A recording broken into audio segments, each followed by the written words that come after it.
Saya minta mungkin ada dinas kehutanan dan yang lainnya punya tim kreatif di sisi media sehingga mampu menciptakan apa yang tidak pernah dilihat orang lain itu secara virtual, secara sosial media sebelum datang ke yang aslinya itu sudah bisa dinikmati. Kalau kita lihat di Singapura misalnya, pokoknya selalu sosial medianya atau lebih indah dari aslinya. Bismillahirrahmanirrahim. Assalamualaikum warahmatullahi wabarakatuh. Mohon izin Pak Gubernur, Bapak-bapak Kepala Dinas, Kepala UPT, sedikit lebih makro Pak Gub. Dalam masa kampanye menjelang pilkada ini, ada calon-calon kandidat kepala daerah, kemudian juga kepala desa yang menjadikan hutan itu sebagai komoditas jualan politiknya. Jadi kalau nanti terpilih, kemudian kami akan membagi-bagi kawasan hutan ini untuk masyarakat. Kebetulan kami diamanahkan oleh Pak Kadis ini untuk menjadi kepala bidang perlindungan hutan, dan itu menjadi masalah bagi kami dalam perlindungan, terutama perambahan, pembakaran, dan okupasi kawasan hutan. Mohon Bapak bisa memberikan solusi bagi kami para Polhut, penegak hukum, penyidik lingkungan hidup dan kehutanan. Terima kasih. Assalamualaikum warahmatullahi wabarakatuh. Langsung aja supaya nggak ngantuk ya. Ya memang nggak bisa dihindarkan karena namanya orang dalam dunia politik kadang-kadang ya masyarakat harus minta ya konkret-konkret. Karena mereka ada lahan kehutanan yang diinginkan, tentu kalau untuk itu bisa menarik pemilih dan itu bisa dimaksimalkan, ya kenapa enggak gitu. Ini namanya manusia, nggak bisa disalahkan. Tapi saya cenderung untuk meminimalisir konflik dengan teman-teman di dunia politik ini. Karena saya juga orang di dunia politik, saya memahami beratnya. Oleh karena itu tentu ada edukasi sosialisasi dari kita dengan cara tanpa harus menampar siapa-siapa. Bahwa saya kira melindungi hutan itu bukan karena tidak mau bagi, dijelasin alasannya baik sehingga kesadaran itu muncul. Kalau kita langsung konfrontatif, orang yang tadinya nggak mau bagi-bagi hutan jadi beneran dia bagi.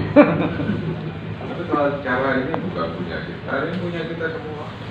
Bapak kalau ingin merawat harus merawat secara bersama-sama. Ini cara berkomunikasi, cara bersilaturahmi saja. Kalau semua kandidat punya konsep yang sama, dia punya cara pemahaman yang sama, ketika menang siapapun ya bersahabat dengan lingkungan, dengan hutan. Kalaupun harus dibagi-bagi, kalau prosedur caranya benar, kenapa enggak? Kan Ibu Menteri begitu pendekatannya. Kita punya keterbatasan, kita punya area yang sebenarnya kalau dimaksimalkan sebenarnya bisa. Yang penting ini aturannya, ini harus dilakukan, kan bisa. Ini yang boleh, ini yang nggak boleh, jelas sekali di tempat kita. Bahkan Menko Ekmin itu sudah mengatakan mana sebenarnya tanah yang kalau dikasih masyarakat bisa maksimal, dikasih saja. Kita nggak punya kemampuan, SDM nggak punya, anggaran terbatas. Kalau memang bisa dimaksimalkan masyarakat sesuai aturan yang berlaku, tidak melanggar apa-apa, kenapa enggak? Nah ini kayak gini-gini ini sudah saatnya kita win-win. Nggak boleh dia salah, kita benar, begitu juga sebaliknya. Tapi keberkahan itu bisa di mana-mana. Jadi kasih saja sosialisasi yang benar, edukasi yang benar, sehingga dengan sendirinya masyarakat tahu bahwa mungkin yang disampaikan oleh kandidat ini nggak sepenuhnya benar karena belum paham. Kalau sudah paham, saya kira mereka pokoknya cari cara yang baik-baik lah. Siap. Hidup ini pendek untuk cari musuh. Oleh karena itu sama semua tempat ya, kepala desa baik, ya, Pak Camat baik, dengan bupati, wali kota, semuanya harus membangun hubungannya. Biasanya yang nggak bagus-bagus ini karena kurang silaturahmi. Mana ada bupati, kepala desa yang akan marah-marah kalau setiap kita lewat rumahnya pulang dari kebun, kita hadiahkan kelapa muda, ada durian, ada pisang, nggak usah mahal-mahal. Kalau saya jadi camat, ya marah juga dong kepala desa kalau lewat mobil berterak-terak durian. Bisa, nanti nggak ada yang ya gitu-gitu lah. Diajak sekali-kali ke tempat kita, ini loh yang dilakukan ini apa, mereka akan mengerti kok, bahkan yang tadinya mau kontraproduktif akhirnya mendukung. Jadi caranya itu betul-betul harus nggak boleh lagi pakai pendekatan kamu dan saya gitu, you dan yang lain.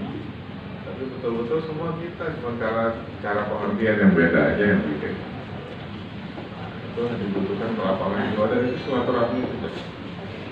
Silaturahmi datangi, ajak mereka mengerti kita sehingga, ternyata bisa atau tanam pisang di hutan. Kayak gitu. Kan selamanya bayangan kita hutan itu harus pohon yang besar-besar. Kalau saya lihat hutan banyak bisa pisang, ada durian, macam-macam. Saya kira di Pulau Bawah terutama di Madongko ini kalau kelihatan pisang lebih besar dari jagung, saya kira dia mau kita larang-larang orang tapi nggak ada solusi, mungkin marah juga.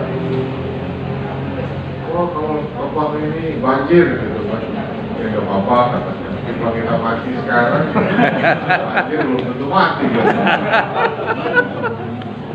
Ditanya, jangan sampai kita banyak banjir di Bima Dompu katanya karena jagung. Ternyata katanya itu fitnah saja, gak ada kaitan antara jagung dengan Banjir. Setelah banjir di Jakarta, gak ada orang tanam jagung sana. Tetapi banjir juga. Masyarakat makin pintar dengan sosial media, pintar dengan melek informasi. Jadi kita juga harus tidak kalah pintarnya. Nah, harus lebih aktif lagi di sosial media. Jangan semua orang nanya hutan, nanya ke gubernur. Hanya kita, biarin aja ntar diam sendiri. Masa begitu kabin dan lokasinya nggak bisa gitu. Mesti direspon, kasih edukasi, kasih sosialisasi. Karena kalau dikasih edukasi sosialisasi lama-lama mengerti juga. Itu Pak Kabin kerja. Siap. Bismillahirrahmanirrahim. Assalamualaikum warahmatullahi wabarakatuh. Nama saya Lalu Saladin Lutfi, Kabid Rehabilitasi dan Pemberdayaan.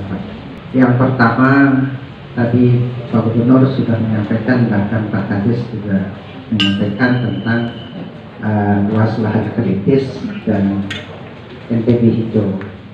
Nah, untuk lebih supaya tujuan NTB hijau ini bisa tercapai, mohon izin Pak Gub, kami berencana mengajak seluruh ASN yang ada di NTB ini untuk ikut menanam. Itu yang pertama. Yang kedua, apa yang tadi dikatakan Pak Bu, bahwa pemanfaatan kawasan hutan untuk kesejahteraan, kami bisa sampaikan bahwa ada 55.000 lebih hektar yang sudah mendapat izin kehutanan sosial. Nah, tapi kan biasanya orang baru menghargai lingkungan, kelestarian, keaslian itu kalau rekeningnya sudah cukup banyak. Kalau masih lapor, masih apa, dia punya bapak aja. Oleh karena itu saya mengapresiasi Pak Julmansa dan kawan-kawan juga banyak produk yang secara industrialisasi itu bagus lah. Tapi ini juga harus diperhatikan sisi tabungannya. Nah, industrialisasi itu makanya nanti ada penandatangan MOU dengan industri itu bagus sekali. Jangan anti memanfaatkan hutan kalau kita bisa punya cara untuk menggantinya. Itu di luar negeri itu gitu. Jangan kira kayu-kayu di luar negeri itu nggak bagus. Bagus Pak. Itu mereka punya teknologinya, punya caranya, sehingga ketika ditambang sudah siap, punya cara-cara yang nggak pernah merusak kelestarian lingkungan. Mudah-mudahan nanti dengan adanya, jangan sampai ada pabrik triplek hutan jadi hilang. Kayak gini. Tapi punya cara yang kreatif sehingga kayu NTB itu pernah jadi bagus gitu. Tapi pada saat yang sama hutannya tetap hijau, asli dan lestari. Saya Muhammadin Pak, Kepala Balai Lab Lingkungan LH. Yang pertama, di Perda 5 kita 2018 ada perbedaan tarif antara kami di Lab LH, kemudian di Lab PU, dan juga di Lab Kesehatan. Mohon izin Pak Gubernur, kami saran supaya tidak menimbulkan peran tarif. Ada yang lebih murah, ada yang lebih tinggi, juga di kami begitu Pak. Kalau bisa pada parameter uji yang sama, mungkin tarifnya disamakan sehingga tidak lagi ada perbedaan. Itu yang pertama Pak Gubernur. Kemudian yang kedua Pak Gubernur, potensi laboratorium ini sangat-sangat baik untuk PAD kita, karena Pak Gubernur hasil kajian kami NTB, di dalam NTB sendiri hanya 35% uji parameter itu ada di NTB, sisanya keluar daerah. Harapan kami laboratorium lingkungan ini bisa diperkuat Pak Gubernur. Isinya apa laboratorium lingkungan? Kami menguji parameter air, udara, dan termasuk air laut ya Pak. Namun kemampuan kami saat ini setelah 2 tahun beroperasi baru pada udara dan air. Ke depan kita akan mengembangkan untuk air laut. Kami ingin raih pengujian parameter yang ada di luar daerah bisa lari masuk kembali ke kita di NTB, sehingga bisa mendorong PAD kita di NTB. Barangkali itu saja harapan Pak. Terima kasih. Ini ada perintah dari Pak Kadis, saya juga harus mengikuti cara dari pusat. Topiknya sebenarnya saya nggak ahli sebenarnya, cuma karena perintah Pak Kadis jadi saya bicara tentang kehutanan. Padahal ini satu area yang saya belum begitu menggeluti secara serius, tapi saya bisa merasakan. Dan karenanya tahun depan saya berharap hutan-hutan di NTB ini betul-betul bisa asli lestari dan kita bisa nanam di mana-mana supaya hijau. Tapi ini kan cara berpikir yang perlu kita rubah, sehingga masyarakat harus yang langkah awal ini merasa butuh pada hutan yang hijau.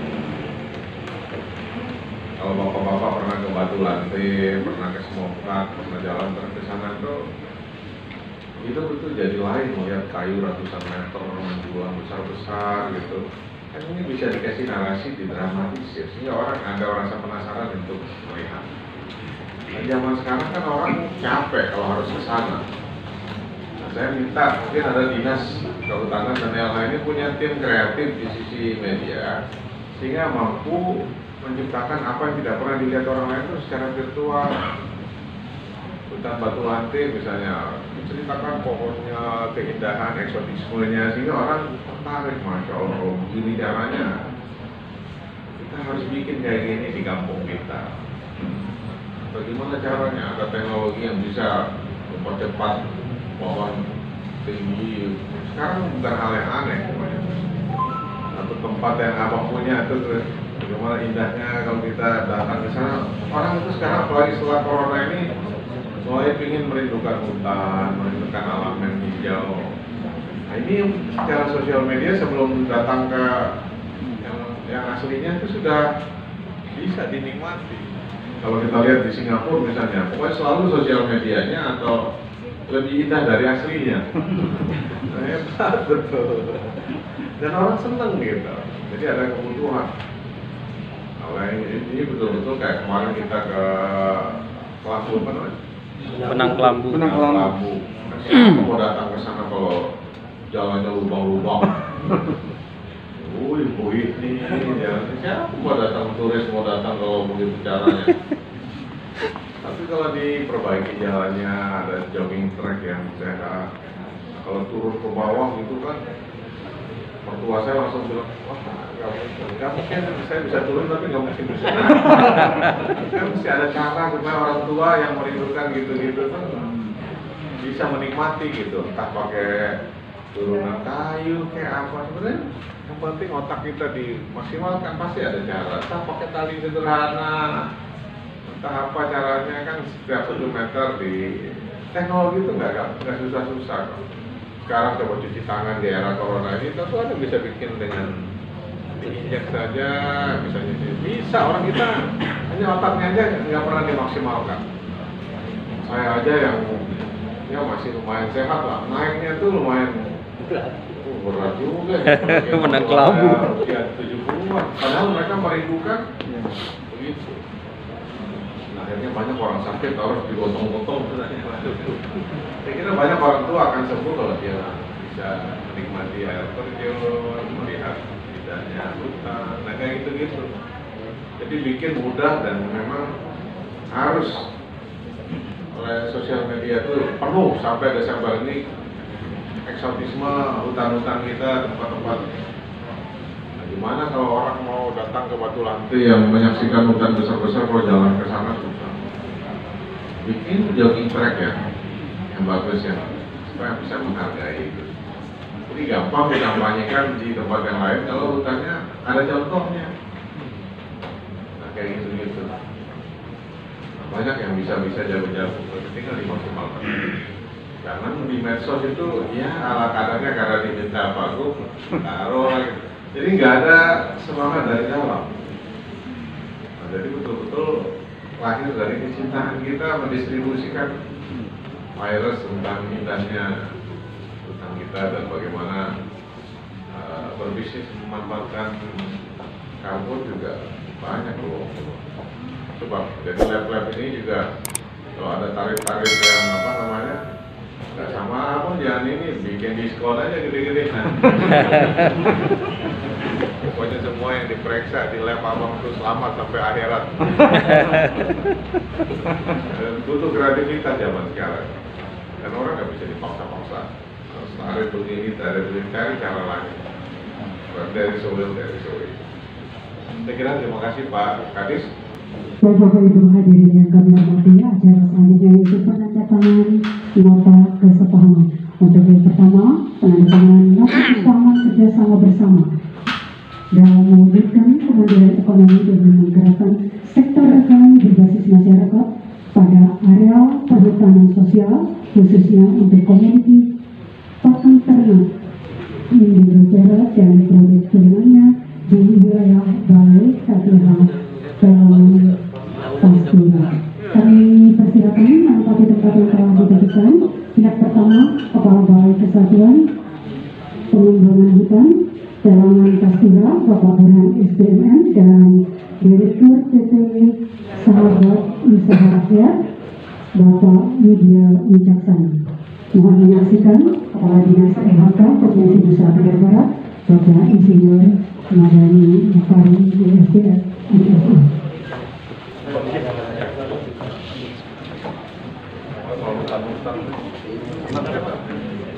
Ini perusahaan yang melakukan pakan ternak. Oh iya. Ya, untuk sekarang. Selanjutnya kami mohon bersiap-siap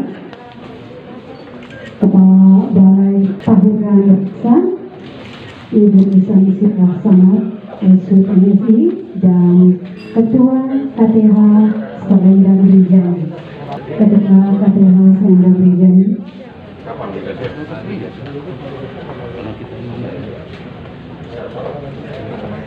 Desember.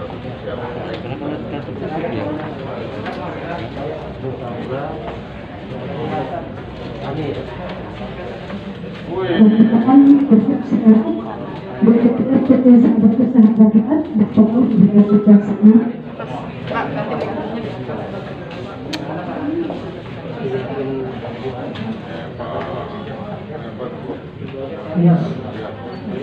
Kami persilakan bersiap-siap Direktur PT Sahabat Usaha Rakyat, Bapak Widya Wicaksana, KTH Pemborong Bersatu, Pemborong Bersatu Bapak yang adalah KTH Berat Maju pada Anak, Bapak Nasri, KTH Maju Jaya, Bapak Wali Hasan Yun, dan KTH Bersama Bersama, Bapak Manajah.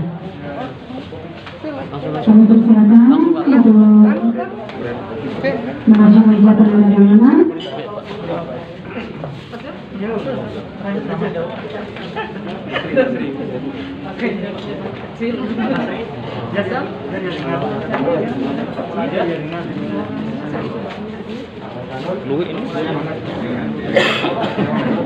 Saya minta mungkin ada dinas kehutanan dan yang lainnya punya tim kreatif di sisi media sehingga mampu menciptakan apa yang tidak pernah dilihat orang lain itu secara virtual, secara sosial media sebelum datang ke yang aslinya itu sudah bisa dinikmati.